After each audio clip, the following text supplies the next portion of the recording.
ইন্নাল্লাযীনা ক্বালু রাব্বুনাল্লাহ, নিশ্চয় আমি রবকে যারা রব বলে স্বীকার করেছে। ইন্নাল্লাযীনা ক্বালু রাব্বুনাল্লাহ, নিশ্চয় আমি রবকে যারা রব বলে স্বীকার করেছে। কি বলে স্বীকার করেছে? রব মানে আল্লাহ বলে। রব মানে পালনকর্তা। কি কর্তা? যিনি আমাকে পালন করেছে, যিনি আমাকে জন্ম দিয়েছে, যিনি আমাকে মৃত্যু দিবে, যিনি আমাকে খাওয়ায়, যিনি আমাকে লালন পালন করতেছে, যিনি আমার উরসে সন্তান দিয়েছে, যিনি আমাকে আমার মায়ের উরসে দিয়েছে, তাই না? অর্থাৎ সমস্ত কিছুর যিনি মালিক, তিনি হলেন আমার আল্লাহ। তিনি হলেন কে? আমার আল্লাহ। এই জন্য বলেন ইন্নাল্লাযীনা ক্বালু রাব্বুনাল্লাহ, নিশ্চয় যারা আমি আল্লাহকে রব বলে যারা স্বীকার করেছে, তাদের দ্বিতীয় নম্বর কাজ হলো সুম্মাস্তাকামু, তারা যেন আমি আল্লাহকে আল্লাহ বলে স্বীকার করার পরে যেন ইস্তেকামত থাকে, অটল থাকে, অবিচল থাকে। যে এই জায়গায় আমি একমাত্র বলেছি লা ইলাহা ইল্লাল্লাহ, লা খালিকা ইল্লাল্লাহ, লা মালিকা ইল্লাল্লাহ, আমার একমাত্র রিজিক দেনেওয়ালা আল্লাহ, আমাকে হায়াত দেনেওয়ালাও আল্লাহ, আমাকে মারনেওয়ালাও আল্লাহ, আমার উরসে সন্তান দেনেওয়ালাও আল্লাহ, আমার উরস থেকে সন্তান কাইরা নেওয়ালাও কে? আল্লাহ। ওই আল্লাহ বলতেছেন আমাকে রব বলে স্বীকার করার পরে, যারা আমাকে রব বলে স্বীকার করার পরে এর ওপর ইস্তেকামত রয়েছে, অটল রয়েছে, অবিচল রয়েছে, শুধু মুন্সিপুর মাহফিলে আসে নাই, আবার যারা পাশাপাশি পূজায় গিয়েছে তাদের কথা বলে নাই। মুন্সিপুর মাহফিলে আসার পরে আবার যখন আলেম উলামাদের বক্তব্য শোনার পরে লা ইলাহা ইল্লাল্লাহ, আল্লাহ ব্যতীত আর কোনো ইবাদতের যোগ্য মানুষ আর কেউ নাই, ওয়া ইলাহুকুম ইলাহু ওয়াহিদ, লা ইলাহা ইল্লা হুয়ার রহমানুর রহিম, আল্লাহ ব্যতীত আর কোনো মাবুদ নাই, আল্লাহ হলেন আমার একমাত্র রব, আল্লাহ সব কিছু করেওয়ালা। এই কথা বিশ্বাস করার পরে যারা এই কথা বিশ্বাস করার পরে বিশ্বাসের উপর অটল থাকে, অবিচল থাকে, ইস্তেকামত থাকে, যে কোন পর্যন্ত? বলে মৃত্যু পর্যন্ত। মৃত্যু পর্যন্ত আল্লাহকে আল্লাহ বলে স্বীকার করার পরে এই বিশ্বাসের উপর অটল থাকলে কি হবে? আল্লাহ পাক রব্বুল আলামিন আয়াতের পরে আবার বলেন ইন্নাল্লাযীনা ক্বালু রাব্বুনাল্লাহ সুম্মা ইসতাকামু তাতানাজ্জালু আলাইহিমুল মালাইকা, যারা আমাকে রব বলে স্বীকার করেছে তারপরে ইস্তেকামত রয়েছে, তাদের উপর আমার পক্ষ থেকে তাতানাজ্জালু আলাইহিমুল মালাইকা, আমি তাদের উপর ফেরেশতা নাযিল করি। আলহামদুলিল্লাহ, আলহামদুলিল্লাহি ওয়াহদা ওয়াসসালাতু আলা মান লা নাবিয়্যা বা'দা। أما بعد فأعوذ بالله من الشيطان الرجيم. بسم الله الرحمن الرحيم. إن الذين قالوا ربنا الله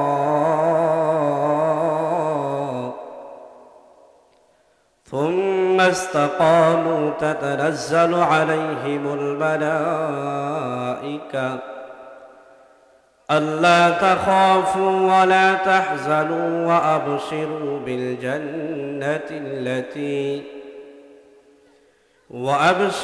بالجنة التي كنتم توعدون.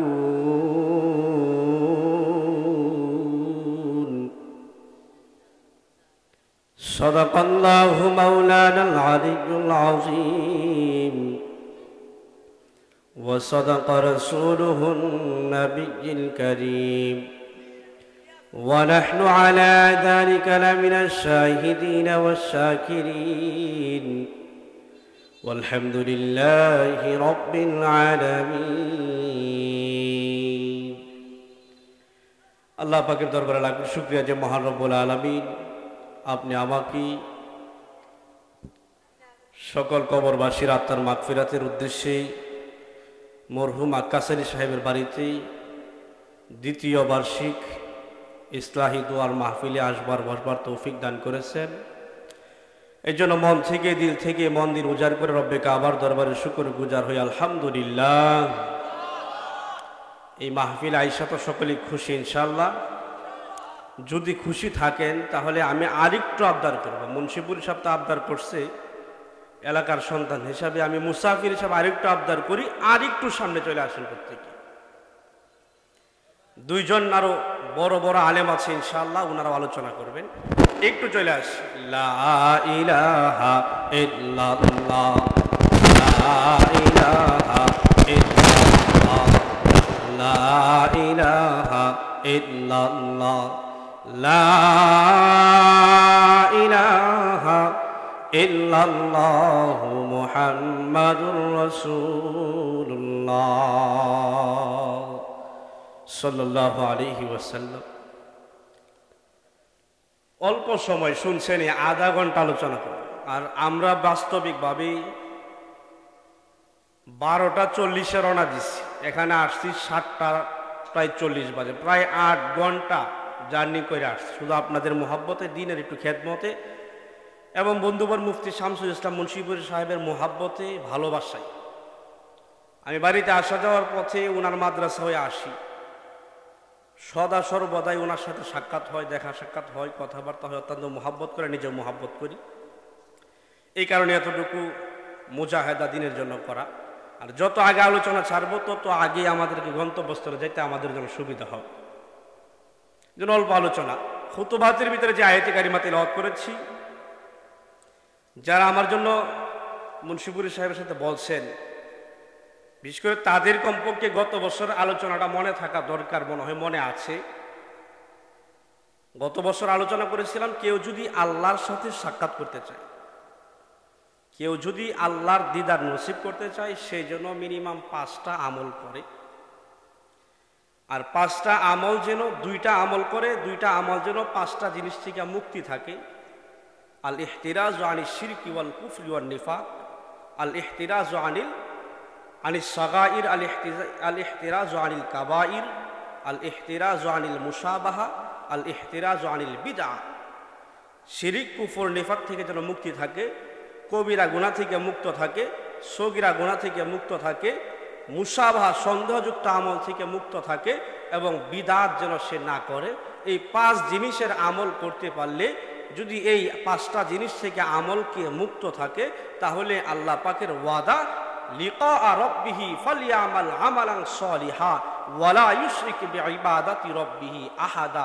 আল্লাহ ব্যতীত কারোর সাথে যদি শরীক না করে এবং এই 5টা জিনিস মুক্ত যদি আমল করে, আল্লাহর দিদার ওই বান্দার নসিবে হবে। সুবহানাল্লাহ। গত বছর এই 5টা আমল আপনাদেরকে দিয়ে গেছিলাম। এই বছর আরো 6টা আমল আপনাদের কাছে নিয়ে আসলাম। 6টা আমল নেবেন তো ইনশাআল্লাহ? এই 6টা আমল নিয়ে আসলাম আপনাদেরকে, যেহেতু এটা কবরবাসীর আত্মার মাগফিরাত, রুহের মাগফিরাত। এখানে অনেকেই আছেন যাদের মা, বাবা, ভাই, বোন, আত্মীয় স্বজন অনেকেই কি কবর জগতে আছে। এখানে এমন কেউ নাই যে এই এলাকার মধ্যে বা আমার গোষ্ঠী থেকে, আমার আত্মীয় স্বজন থেকে, আমার বংশ থেকে একজনও কবরে যায় নাই, এমন মনে হয় কেউ নাই। আছে? কেউ অস্বীকার করতে পারবে না, কারণ শত কিছুর পরেও আমাদের আদি পিতা আদমের তো সন্তান মারা গেছে, আমার তো জাতি ভাই, আবার কখনো মা, কখনো বোন, কখনো ভাই, কখনো শ্বশুর, কখনো শাশুড়ি, কখনো আত্মীয় স্বজন মারা গেছে না। বিদায় এখানে যেহেতু কবরবাসীর রুহের আত্মার মাগফিরাত শুধু মুন্সিপুর না, শুধু কলমা কান্দা না, শুধু নেত্রকোনা না, ওয়াল বাংলাদেশ না, ওয়াল বিশ্ব, 7 আসমান 7 জমিনের উপরে যত কবরস্থান আছে, প্রত্যেকটা কবরের মাগফিরাত কামনা এই মজলিসে করা হয়েছে, ঠিক না? বিদায় আমি যে আয়াতে কারিমা তিলাওয়াত করেছি, আল্লাহ পাক বলেন, ইন্নাল্লাযীনা ক্বালু রাব্বুনাল্লাহ, নিশ্চয় আমি রবকে যারা রব বলে স্বীকার করেছে, ইন্নাল্লাযীনা ক্বালু রাব্বুনাল্লাহ, নিশ্চয় আমি রবকে যারা রব বলে স্বীকার করেছে। কি বলে স্বীকার করেছে? রব মানে আল্লাহ বলে, রব মানে পালন কর্তা। কি কর্তা? যিনি আমাকে পালন করেছে, যিনি আমাকে জন্ম দিয়েছে, যিনি আমাকে মৃত্যু দিবে, যিনি আমাকে খাওয়ায়, যিনি আমাকে লালন পালন করতেছে, যিনি আমার উরসে সন্তান দিয়েছে, যিনি আমাকে আমার মায়ের উরসে দিয়েছে, তাই না? অর্থাৎ সমস্ত কিছুর যিনি মালিক, তিনি হলেন আমার আল্লাহ। তিনি হলেন কে? আমার আল্লাহ। এই জন্য বলেন, ইন্নাল্লাযীনা ক্বালু রাব্বুনাল্লাহ, নিশ্চয় যারা আমি আল্লাহকে রব বলে যারা স্বীকার করেছে, তাদের দ্বিতীয় নম্বর কাজ হলো সুম্মাস্তাকামু, তারা যেন আমি আল্লাহকে আল্লাহ বলে স্বীকার করার পরে যেন ইস্তেকামত থাকে, অটল থাকে, অবিচল থাকে।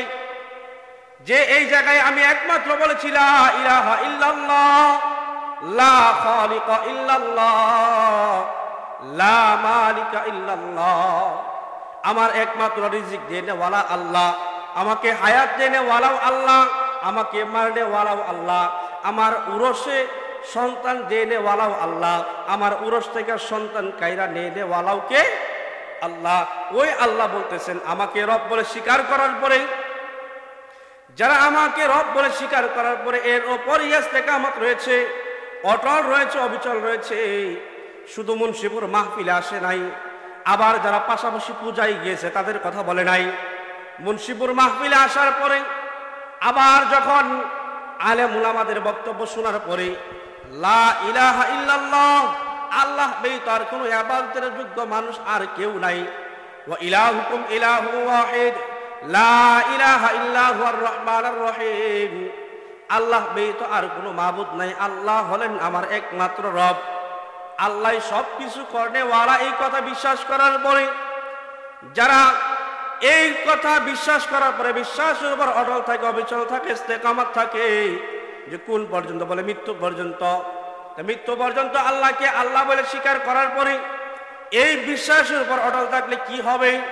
আল্লাহ পাক রব্বুল আলামিন আয়াতের পরে আবার বলেন ইন্নাল্লাযীনা ক্বালু রাব্বুনাল্লাহ সুম্মা ইসতাকামু তাতানাজ্জালু আলাইহিমুল মালাইকা, যারা আমাকে রব বলে স্বীকার করেছে তারপরে ইস্তেকামত রয়েছে তাদের উপর আমার পক্ষ থেকে তাতানাজ্জালু আলাইহিমুল মালাইকা, আমি তাদের উপর ফেরেশতা নাজিল করি। কি নাজিল করি? ফেরেশতা নাজিল করি। এখন প্রশ্ন আসতে পারে ফেরেশতা নাজিল হয়ে কি করে? ফেরেশতা কখন নাজিল হয়? যখন মৃত্যু শয্যায় শায়িত হয়ে যায়, একটা লোককে যখন উত্তর দক্ষিণ করে শোয়ানো হয়, যখন মৃত্যু শয্যা পাঞ্জা লড়ে মৃত্যু শয্যায় শায়িত হয়, তখন আল্লাহর পক্ষ থেকে ফেরেশতা নাজিল হয়। কি নাজিল হয়? তাতানাজ্জালু আলাইহিমুল মালাইকা, তাদের উপর ফেরেশতা নাজিল হয়। কাদের উপর? যারা আল্লাহকে রব বলে স্বীকার করেছে এবং অটল অবিচল ইস্তেকামত রয়েছে। ফেরেশতা নাজিল হওয়ার পরে ফেরেশতাদের কাজ কি? ফেরেশতারা আল্লাহর ভাষণ যেন নকল করে ওই বান্দাকে শোনায়। আল্লাহ তাখাফু, তোমাদের কোনো ভয় নাই, সুবহানাল্লাহ, ওয়ালা তাহজানু, তোমাদের কোনো পেরেশানি নাই, সুবহানাল্লাহ, ওয়া আবশিরু বিল জান্নাতিল্লাতী কুনতুম তুআদুন, তোমাদের কোনো ভয় নাই, তোমাদের কোনো পেরেশানি নাই, তোমাদের কোনো টেনশন নাই, ওয়া আবশিরু বিল জান্নাতিল্লাতী কুনতুম তুআদুন, তোমাদের জন্য ওই জান্নাতের সুসংবাদ, যে জান্নাতের ওয়াদা আল্লাহ পাক রব্বুল আলামিন নিজে তোমাদেরকে দিয়েছে, সুবহানাল্লাহ। এই ওয়াদাটা কোন সময়? মৃত্যুর আগে না পরে? মৃত্যুর পরে।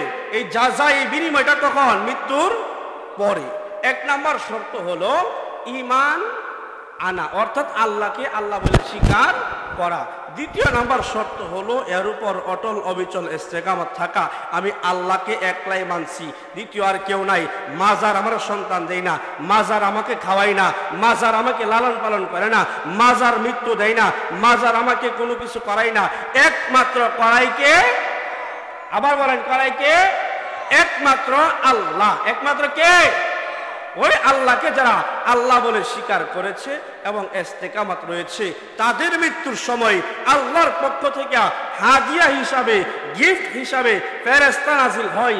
ওই ফেরেশতারা যেন আল্লাহর কথাটা নকল করে বলে আল্লাহ তাখাফু, তোমাদের কোনো ভয় নাই, ওয়ালা তাহজানু, তোমাদের কোনো পেরেশানি নাই, ওয়া আবশিরু, এবং তোমাদের জন্য সুসংবাদ, বিল জান্নাতিল্লাতী, এমন একটা জান্নাত, কুনতুম তুআদুন, যেই জান্নাতের ওয়াদা তোমাকে, তোমাদেরকে মহান আল্লাহ দিয়েছে। কে দিয়েছে? আল্লাহ দিয়েছে। এখন এই ঈমানের উপর অটল থাকতে হলে আমাদের 6টা আমল করতে হবে। কয়টা আমল? কয়টা আমল? 6টা আমল করতে হবে। এক নাম্বার আমল হলো কুরআন এবং হাদিসকে আঁকড়ে ধরতে হবে। রাসূল আকরাম সাল্লাল্লাহু আলাইহি ওয়াসাল্লাম 10ম হিজরিতে বিদায়ী হজের ভাষণে বলতেছিলেন, قال النبي صلى الله عليه وسلم تركت فيكم أمرين লান তাদিল্লু মা তামাসসাকতুম বিহিমা কিতাবাল্লাহি ওয়া সুন্নাত রাসূল। রাসূল আকরাম সাল্লাল্লাহু আলাইহি ওয়াসাল্লাম বলেন, তারাকতু ফীকুম আমরাইন, আমি যেন তোমাদের কাছে দুইটা জিনিস ছেড়ে দিতেছি, আমি তোমাদের কাছে দুইটা জিনিস রেখে দিতেছি। কয়টা জিনিস? লান তাদিল্লু তামাসসাকতুম বিহিমা, তোমরা যদি এই দুইটা জিনিসকে আঁকড়ে ধরো তোমরা কখনো গুমরাহ হবে না, পথভ্রষ্ট হবে না। সুবহানাল্লাহ। দুইটা জিনিস কি? কিতাব আল্লাহ, আল্লাহর কিতাব অর্থাৎ কোরআনে কারীম, দ্বিতীয় নাম্বার হাদিস রাসূলের সুন্নাত। এই জন্য বলেন 6টা আমলের ভিতরে 1 নাম্বার কোরআন ও হাদিসকে আঁকড়ে ধরা। আমাদের বর্তমান সময়ে দেখবেন কেউ শুধু দাবি করে আমি আহলে কোরআন, আবার কেউ কেউ দাবি করে আমি আহলে হাদিস। রাসূলের হাদিস দ্বারা স্পষ্ট বোঝা যায়, তারাকতু ফীকুম আমরাইন লান তাদিল্লু মা তামাসসাকতুম বিহিমা। তাসনিয়া ব্যবহার করছে। কি ব্যবহার করছে? দুইটার কথা ব্যবহার করছে। তুমি আহলে কোরআন, এটার কোনো মূল্য নাই। তুমি আহলে হাদিস, এটারও কোনো মূল্য নাই। আহলে কোরআনও দাবি করলে হবে না, শুধু আহলে হাদিসও দাবি করলে হবে না। কোরআন এবং হাদিস দুইটাকে আঁকড়িয়ে ধরতে হবে, ঈমান যদি টিকিয়ে রাখতে হয়। ঈমান যদি টিকিয়ে রাখতে হয় 1 নাম্বার আমল হলো কোরআন ও হাদিসকে আঁকড়িয়ে ধরা। কোরআন ও হাদিসকে কি করা? আঁকড়ে ধরা। কোরআনে যা আছে আলহামদুলিল্লাহ, হাদিসে যা আছে আলহামদুলিল্লাহ। আমি কোনো ব্যক্তি পূজা করি না, ব্যক্তির দলিল মানি না। কোরআন হাদিস অনুযায়ী আমার জীবন আমি চালাবো ইনশাআল্লাহ। 2 নাম্বার হাদিসের ভিতরে বুখারী শরীফের হাদিসে বলেন ধারাবাহিকভাবে আমল করা। আমলটা যদিও ছোট হয়, ক্বালা নবী সাল্লাল্লাহু আলাইহি ওয়াসাল্লাম, ইন্নাল আহাব্বা আমালি ইলাল্লাহ আতওয়া বিহা ওয়া ইন কিল্লা। আল্লাহ নবী সাল্লাল্লাহু আলাইহি ওয়াসাল্লাম ইরশাদ ফরমান, ইন্না আহাব্বাল আমালি ইলাল্লাহ আতওয়া বিহা ওয়া ইন কিল্লা। আল্লাহর কাছে ওই আমলটা সবচেয়ে প্রিয়। ইন্না আহাব্বাল আমালি ইলাল্লাহ, আল্লাহর কাছে ওই আমলটা নিশ্চয়ই প্রিয়। কোন আমলটা? আতওয়া বিহা, যে আমলটা পুত পবিত্র। যে আমলটা কি? পুত পবিত্র। ওয়া ইন কিল্লা, ওই আমলটা যদিও অল্প হয়, ওই আমলটা যদিও অল্প হয়। প্রত্যেকদিন ফরজ নামাজের পরে আপনি পড়েন আয়াতুল কুরসি। 20 বছর টানা পড়ছেন। 20 বছর টানার পরে আপনি বিয়ে করছেন, 18 বছর বয়স, আপনার মেয়ের 18 বছর বয়স হয়েছে, জামাই বাড়ি থেকে লোকজন আসছে, বিয়ের তারিখ ফাইনাল হয়েছে। আল্লাহর কি কাম? জোহরের নামাজের পরে খাবার দাবার আয়োজন, খুব ব্যস্ততা। জোহরের নামাজ পড়ছেন, আয়াতুল কুরসি পড়তে ভুলে গেছেন। নবী আলাইহিস সালাতু ওয়াস সালাম বলে এটার নাম ধারাবাহিকতা না।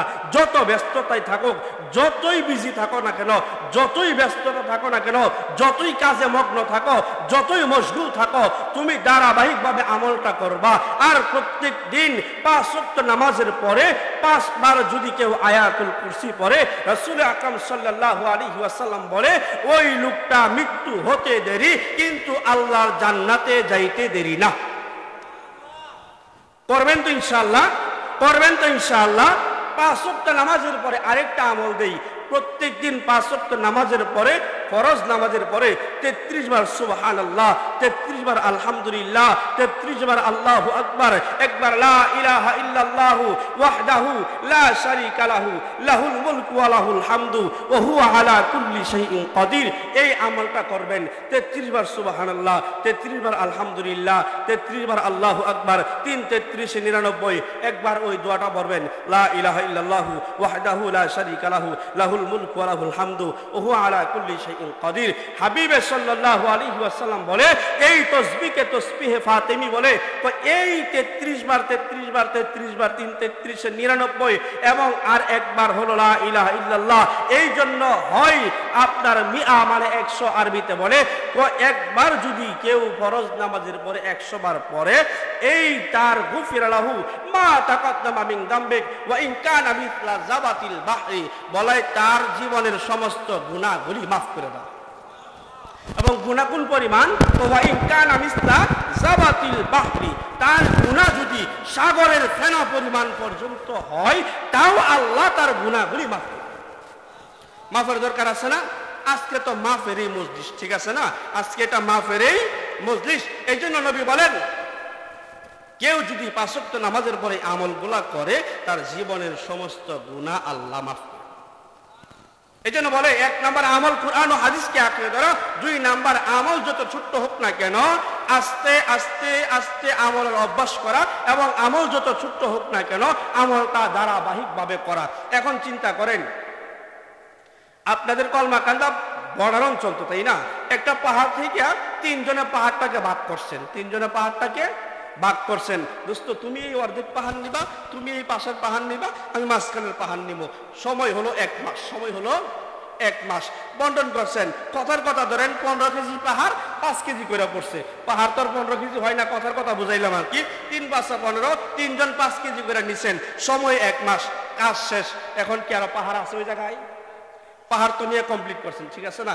কিন্তু এমন যদি হয় 1 মাস সময় তোমার জন্য নির্ধারণ করা না, একটা পাহাড় তোমার জন্য নির্ধারণ করা না, তোমার জন্য শর্ত হলো তুমি সরিষার নেই প্রত্যেকদিন একটু একটু একটু একটু মাটি আনবা।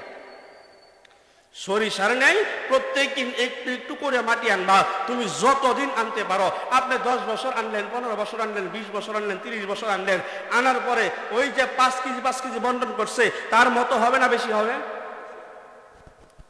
কিন্তু আনছেন তো অল্প অল্প করিয়া, একসাথে আনেন নাই। একসাথে আনছেন, একসাথে আনেন নাই, একেবারে সরিষার দানা পরিমাণ আনছেন। 1 দিন 2 দিন 3 দিন আনতে আনতে আনতে আনতে আনতে একসময় কি পাহাড় পরিমাণ হয়ে গেছে। কিন্তু পাহাড় যখন বাইঙ্গা 3 বন্ধু মিলে নিছেন তখন তো একবার নিয়ে শেষ আর নাই, ঠিক আছে না? এই জন্য কি আমল যত ছোট্ট হোক না কেন করবেন। কালকে আমাদের দিন সাক্ষ্য হিসেবে দেখবেন, আরে আমি তো সুবহানাল্লাহ একবার বলছিলাম, এত নাকি কিভাবে হয়েছে? বলা হয়েছে সুবহানাল্লাহ বান্দা যদি দুনিয়ার জমিনে বৈশা একবার বলে, আল্লাহ পাক তার বিনিময় কি দেয়? আল্লাহ পাকের কাছে একজন ফেরেশতা ওই সুবহানাল্লাহটাকে নিয়ে যায়, আল্লাহর কাছে সুবহানাল্লাহকে নিয়ে যায়। নিয়ে গেলে বলে, এখন ফেরেশতা সে তো আমল করছে, তার তো একটা বিনিময়ের প্রয়োজন। বিনিময়ের প্রয়োজন আছে না? দুনিয়াতে তো কামলা কাজ করলে বিনিময় দেয়, অটোওয়ালা অটো চালাইলে বিনিময় দেয়, ড্রাইভার ড্রাইভারি করলে বিনিময় দেয়, তাই না? আবার কাজ না করলে কোনো বিনিময় নাই। এখন বান্দা যা সুবহানাল্লাহ বলছে, বিনিময়ের প্রয়োজন আছে না? আল্লাহ পাক ফেরেশতাকে বলে, ফেরেশতা কোথায় থেকে সুবহানাল্লাহ নিয়ে আসলা? ফেরেশতা উত্তর দেয়, আল্লাহ নেত্রকোনা জেলা কলমাকান্দা থানা মুন্সিপুর গ্রাম থেকে মুফতি শামসুল ইসলাম মুন্সিপুরি সাহেবের বাড়িতে একটা ছোট্ট মজলিস হয়েছিল। সেখানে গভীর রাত্রে ওই কিছু মুষ্টিময় বান্দারা বৈশা একজন নাদান মানুষ বয়ান করতেছিল, আর তারা বলছিল সুবহানাল্লাহ। এই সুবহানাল্লাহ তোমার কাছে নিয়ে আসলাম, কি দিবা বিনিময় দাও? হে ফেরেশতারা, তুমি যেহেতু তার সুবহানাল্লাহ নিয়ে আসলা, সে তো আমাকেও দেখে নাই, আমার নবীকেও দেখে নাই, জান্নাতও দেখে নাই, জাহান্নামও দেখে নাই, কিন্তু তার সুবহানাল্লাহর দাম আমার কাছে এত বেশি এত বেশি, ওই সুবহানাল্লাহটাকে বীজ হিসাবে বানাইয়া জান্নাতে রোপণ করে দাও, যেন তার নামে একটা গাছ হয়ে যায়। সুবহানাল্লাহ কি হয়ে যায়? গাছ হয়ে যায়। এখানে বৈশা এই বনের উপর খেরের উপর বেশি সুবহানাল্লাহ বললাম, আর আল্লাহ কুদরতি ভাবে জান্নাতে একটা গাছ লাগাই দিল। গাছের বিবরণটা শুনবেন। গাছের বিবরণটা হইল, দুনিয়ার গাছের গোড়া থাকে নিচে, আগা থাকে উপরে। সুপারি গাছে 2টা ব্যাঙের মতো লাভ দিয়ে দেখবেন বাচ্চা বলানো সুপারি পারে না। আম গাছে নিচ থেকে উপরে উঠতে হয়। আর দুনিয়ার গাছের নিয়ম যেহেতু গোড়া নিচে, আগা উপরে। আর জান্নাতের নিয়ম হলো, জান্নাতীরা তো জান্নাতে কষ্ট করে গেছে, আর কষ্ট কি জন্য করা লাগবে? ঠিক আছে না? আল্লাহ কত সহজ করে দিছে। আল্লাহ পাক রব্বুল আলামিন জান্নাতি গাছের গোড়া দিবেন উপরে, আগা দিবেন নিচে। গোড়া দিবেন উপরে, আগা দিবেন নিচে। ওই গাছটা কি পরিমাণ বড় হবে? বলছে একটা যুবককে যদি একটা তেজস্ব গোড়া দিয়া যদি 100 বছর দৌড়ানোর অনুমতি দেওয়া হয়, ওই 100 বছর দুনিয়ার 100 বছর না, দুনিয়ার 1000 দিন, আখিরাতের 1 দিন। হাদিসে বলা হয়েছে দুনিয়ার 1000 দিন, আখিরাতের 1 দিন। দুনিয়াতে 365 দিনে বছর, প্রায় 3 বছর দুনিয়াতে, আর আখিরাত হলো 1 দিন। আমরা যদি দুনিয়ায় 60 বছর জিন্দেগি পাই, বোঝা যায় আখিরাতের 20 দিন হায়াত। আখিরাতের কয় দিন হায়াত? 60 বছর যদি হায়াত পাই, তাহলে বোঝা যায় আখিরাতের মাত্র 20 দিন হায়াত। চিন্তা করছেন, মাত্র 20 দিন। বলছে ওই দিনে ওই দিন অনুযায়ী 100 বছর যদি একটা যুবক দৌড়া, ওই যে সুবহানাল্লাহ যে মুন্সিপুর বইলা বলছেন, ওই বলার কারণে যে সওয়াব হয়েছে, ওই সুবহানাল্লাহকে বীজ হিসাবে রোপণ করছে, গাছের গোড়া উপর দিকে, আগা হলো নিচ দিকে, ওই গাছের ছায়া যদি ওই তেজস্ব যুবক তেজস্ব একটা কি আপনার গোড়া নিয়ে যদি 100 বছর দৌড়ায়, তাও একটা গাছের ছায়া অতিক্রম করতে পারত। কি পরিমাণ চিন্তা করছেন? এই গাছের ফল কেমন হবে শুনবেন। রাসূল আকরাম সাল্লাল্লাহু আলাইহি ওয়াসাল্লাম যখন নামাজে দাঁড়াইছেন, নামাজের নিয়ত করছেন, সূরা বলছেন, সূরা মিলাইছেন, রুকুতে যাওয়ার আগে প্রথম রাকাতের মধ্যে আল্লাহ রাসূল সাল্লাল্লাহু আলাইহি ওয়াসাল্লাম হাত বাঁধলেন। হাত বাঁধা অবস্থায় যেন ডান হাত দিয়া, দুই হাত দিয়া সামনের দিকে কি ধরতে চাইলেন, রাসূল ধরতে পারলেন না। সাহাবায়ে কেরাম রাসূলের নামাজ অনুসরণ করতে হয়, সল্লু কামা রাআইতুমুনি উসাল্লি, আমি যেরকম ভাবে নামাজ পড়ি তোমরাও এরকম ভাবে নামাজ পড়বা। এরকম ভাবে একদিনও তো হাত সামনের দিকে দেয় না, কিন্তু হঠাৎ করে যখন সামনের দিকে হাত দিয়ে দিছে, সাহাবায়ে কেরাম নামাজের পরে হুজুরকে আজকাল বলেন, হুজুর একটা প্রশ্ন আছে, করব কি? যে কি প্রশ্ন? প্রত্যেক দিন নামাজ পড়েন হাত বাঁধা অবস্থায়, একদিনও তো হাত সামনে দেন না, আজকে হঠাৎ হাত সামনে দিলেন কেন? তো প্রথম রাকাতে দেখছো না দ্বিতীয় রাকাতে দেখছো? ইয়া রাসূলুল্লাহ, আমরা দ্বিতীয় রাকাতে দেখছি, প্রথম রাকাতে হাত সামনে দিয়েছেন, ধরতে চাইছিলেন, কি জন্য ধরতে পারেন নাই? আমরা অনুভব করতে পারি নাই, কি জন্য আপনি ধরতে পারেন নাই সেটা বলেন। দ্বিতীয় রাকাতে আবার আপনি হাত বাঁধলেন, তেলাওয়াত করতেছেন, হঠাৎ যেন সামনে পিছনে যেমন ভয় প্রকম্পিত হইয়া ভয় পাইয়া যেন আপনি হঠাৎ করে পিছন দিকে চলে আসলেন, কি জন্য সেটাও জানতে চাই। রাসূল আকরাম সাল্লাল্লাহু আলাইহি ওয়াসাল্লাম বলে, হে সাহাবায়ে কেরাম, আমি আল্লাহর কাছে জান্নাত দেখতে চেয়েছিলাম, জাহান্নাম দেখতে চেয়েছিলাম, অনেক নবীরা দেখতে চেয়েছিল, কাউকে দেখানো হয় নাই। আমি নবীকে মেরাজে নিয়ে আল্লাহ জান্নাত দেখাবেন, জাহান্নাম দেখাবেন, কিন্তু আমি যেহেতু দুনিয়ার জগতে চেয়েছি, এই জন্য আমি আল্লাহ পাক রব্বুল আলামিন আমাকে এই নামাজের মধ্যেই প্রথম রাকাতে জান্নাত দেখাইছেন, দ্বিতীয় রাকাতে জাহান্নাম দেখাইছেন। প্রথম রাকাতে জিবরিলকে বলছে, হে জিবরিল, তোমার ডান হাতে জান্নাত নিয়ে যাও, বাম হাতে জাহান্নাম নিয়ে যাও। ইয়া রাসূলুল্লাহ, জান্নাতের ফল কেমন বড় ছিল? জান্নাতের ফল কেমন বড় ছিল? রাসূল আকরাম সাল্লাল্লাহু আলাইহি ওয়াসাল্লাম বলেন, আমি প্রথম রাকাতে যে হাত বাড়াইছিলাম, আমি আঙ্গুর গাছের একটা গাছ না, একটা ঢাল না, একটা শাখা না, একটা প্রশাখার মধ্যে যে একটা আঙ্গুরের জুফরা হয়, সেই জুফরাটা ধরতে গেছিলাম, কিন্তু এত বড় হইছে আমি ধরা আমার দ্বারা সম্ভব হয় নাই, আনতে পারি নাই, আমি আবার চলে আসছি, একা দ্বারা সম্ভব হয় নাই। ইয়া রাসূলুল্লাহ, একটা আঙ্গুরের জুফরা বা ছড়া আপনি আনতে পারেন নাই, কি পরিমাণ বড়? হে সাহাবায়ে কেরাম শুনো, কি পরিমাণ বড়? তো এত পরিমাণ বড়, এত পরিমাণ বড়।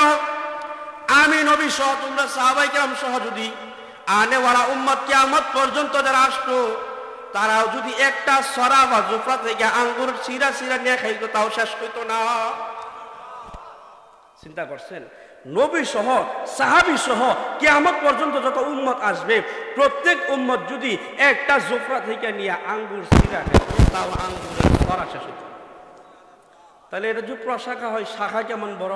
শাখা যদি এত বড় হয়, ডাল কেমন বড়? ডাল যদি এত বড় হয়, গাছ কেমন বড়? গাছ যদি এত বড় হয়, জান্নাত কত বড়? চিন্তা করছেন, জান্নাত কত বড়? এখানে ছোট্ট একটা স্টেজ করছে, আশপাশে গড়লে মিনিমাম 150-200 গাছ, 150-200 গাছ হইব। 1 মিনিট চক্কর দিলে গাছ চতুর্দিকে ঘোরা শেষ। আর একটা গাছের ছায়া, তেজস্ব যুবক, তেজস্ব একটা জোড়া আপনার ঘোড়াকে দিয়া 100 বছর যদি চালায়, তারপরেও গাছের ছায়া অতিক্রম করতে। এই জান্নাতে যাওয়ার ইচ্ছা আছে না আমাদের? এই জন্য 1 নাম্বার কোরআন ও হাদিস নিয়ে জীবন চালাইতে হবে। 2 নাম্বার আমল যত ছোট হোক না কেন নিয়মিত আমল করতে হবে। 3 নাম্বার ওয়াকুনু মাআস সাদিকিন, আহলুল্লাহদের সহচর্য, আহলুল্লাহদের কি সঙ্গী হতে হবে। আহলুল্লাহ থেকে তাসবিহ আনতে হবে, সকালে কি জপবেন, বিকালে কি জপবেন, আবার ফজরের পরে উঠে কি জপতে হবে, কিভাবে নামাজ পড়তে হবে, কিভাবে রুকু করতে হবে, কিভাবে সিজদা দিতে হবে, কিভাবে মুরব্বিদের সাথে কথা বলতে হবে, কিভাবে ছোটদেরকে স্নেহ করতে হবে, কিভাবে আলেমদেরকে তাজিম করতে হবে। আল্লাহ ওয়ালাদের থেকে শিখতে হবে। কাদের থেকে শিখতে হবে? এরে বাবা শুনেন, একদিকে কামারের দোকান, একদিকে আতরওয়ালার দোকান। আতর আপনার কেনার প্রয়োজন নাই, কিন্তু আতরওয়ালা দোকানের সামনে দিয়ে ঘোরান দিছেন, টাকা লাগে নাই, আতরের ঘ্রাণ কি আপনার শরীরে আসে নাই? একটু হইলেও আসে। আপনার টাকা দিয়ে কিনতে হয় নাই, আতরের দোকানে ঘ্রাণ যেন আপনার শরীরে ফিরে আইছে। আল্লাহ ওয়ালাদের সোহবত যেন আতরওয়ালার মতো। আল্লাহ ওয়ালাদের দরবারে একদিন যাবেন, 2 দিন যাবেন, 3 দিন যাবেন, তার সাথে কথা বলতে হবে না, এমনিতেই মন আপনার পরিবর্তন হবে। 1 দিন 2 দিন 3 দিন কিরে আসি আর যাই, আসি আর যাই, আসি আর যাই, আজকে বই বসবো, মন পরিবর্তন হয়ে যাবে। আর আপনার কি শয়তানের সুহবত যেন কামারের মতো, কর্মকারের মতো, যে কেমন কর্মকারের দোকানে গেছেন, আপনার দাও বানাইতে হবে না, বডি বানাইতে হবে না, আপনার গরু জবাই করার সূর্য বানাইতে হবে না, কোনো কিছু বানানোর প্রয়োজন নাই। ওই দিকটা যাবেন আর আসবেন, দেখবেন নাকের মধ্যে একটা দুর্গন্ধ আসছে, দুর্গন্ধ যদিও না আসে, দেখবেন কয়লা দিয়ে যে হ্যান্ডেল চালাইতেছে, দেখবেন 2টা 4টা ছায়ার সুইডা শরীরে আসছে। ওখানে তো আপনি দাও বানাইতে গেলেন না, আপনার খুন্তি বানাইতে গেলেন না, কুড়াল বানাইতে গেলেন না, আসলো কি জন্য? বাড়িতে গেলেন, কিরে সাদা কাপড় সুন্দর, ছায়ের টুকরা কোন জায়গা থেকে আসলো? ও হো বুঝছি গো, ওই যে কামারার দোকানের সামনে দিয়ে গেছিলাম এই জন্য। কথায় কথায় আমরা একটা কথা বলি যে কামারার দোকানে কোরআন বললে লাভ নাই। তো এক বাড়িতে যেই, আরেক বাড়িতে সেই, যেই সেই, যেই সেই, ঠিক আছে না? এই জন্য কি 3 নাম্বার আহলুল্লাহর কি সহচর্য, আহলুল্লাহর সুহবত নেওয়া। 4 নাম্বার ইমানকে নবায়ন করা। সাহাবায়ে কেরাম জিজ্ঞাসা করছিল, ইয়া রাসূলুল্লাহ কাইফা নুজাদ্দিদু ঈমানানা ইয়া রাসূলুল্লাহ সাল্লাল্লাহু আলাইহি ওয়াসাল্লাম। আল্লাহ রাসূল বলছিল, আকসিরু যিকরা লা ইলাহা ইল্লাল্লাহ, তোমরা সবচেয়ে সর্বদাই, সদা সর্বদাই আল্লাহর জিকির লা ইলাহা ইল্লাল্লাহ পড়বা, তাহলে তোমাদের ঈমানটা নবায়ন হবে। লা ইলাহা ইল্লাল্লাহর জিকির, আমি জিকির করতে দেখেন আমার 2টা ঠোঁট একত্রিত হয়েছে, কিন্তু আমি মিনিমাম 3 বার বলছি লা ইলাহা ইল্লাল্লাহ। 10 জন মানুষ একসাথে বসে চা খাইতেছেন, চা জপতেছেন আর বলতেছেন লা ইলাহা ইল্লাল্লাহ, লা ইলাহা ইল্লাল্লাহ। ঠোঁটটা ঠোঁটের সাথে একত্রিত হয় না, কারণ ঠোঁট যদি ঠোঁটের সাথে হয় বন্ধু মনে করবো কথা বলতেছি। কিন্তু আল্লাহর জিকিরটা এমন রিয়া মুক্ত, অহংকার মুক্ত, একসাথে 100 জন মানুষ আলাপ করতেছেন, দরবারে বসছেন, সালিশে বসছেন, মজলিসে বসছেন, কিন্তু আপনি মনে মনে ঠিকই জিকির করতেছেন। আপনার ঈমান যত নতুন হইতেছে, আর বাকি যে আরো 10 জন শয়তান আলোকে বসছেন, তার ঈমান যেন খালি পুরাতন হইতেছে। এই জন্য আল্লাহর জিকির করলে বন্ধুও বুঝতে পারে না, কিন্তু আপনার বসা 2 জন একসাথেই, কিন্তু আপনার ঈমান যেন আস্তে আস্তে কি নতুন হইতেছে। এজন্য রাসূল বলেন, আকসিরু যিকরা লা ইলাহা ইল্লাল্লাহ, তোমরা অতিরিক্ত সদা সর্বদাই বেশি থেকে বেশি আল্লাহর জিকির করো, তাই তোমাদের ঈমানটা কি নবায়ন হবে। ঈমান কি হবে? নবায়ন হবে। 5 নাম্বার আমল মিসওয়াক করা। কি করা? আম্মাজান আয়েশা সিদ্দিকা রাদিয়াল্লাহু তাআলা আনহা সাহাবায়ে কেরাম জিজ্ঞাসা করছিলেন, আম্মাজান আল্লাহ রাসূল ঘরে ঢুকে কি প্রথম আমল করে? বলছিল আল্লাহর নবী সাল্লাল্লাহু আলাইহি সাল্লাম ঘরে প্রথম ঢুকেই মিসওয়াক করে। ঘরে ঢুকে কি করে? উমরের ঘটনা, উমর রাদিয়াল্লাহু তাআলা ঘুমানোর সময় পাশে একটা মিসওয়াক নিয়ে শুইতেন। ঘুম থেকে জাগ্রত হয়েছে, মিসওয়াক বলতেছে, আবার ঘুমিয়ে গেছে, আবার জাগ্রত হয়েছে, আবার মিসওয়াক করতেছে। আম্মাজান আয়েশা বলেন, আমি রাসূল সাল্লাল্লাহু আলাইহি ওয়াসাল্লাম যখন মৃত্যু শয্যায় শায়িত, আমার উরাতের উপর জায়গা দিলাম, আমার উরাতে আল্লাহ রাসূলের মাথা রাইখা মৃত্যু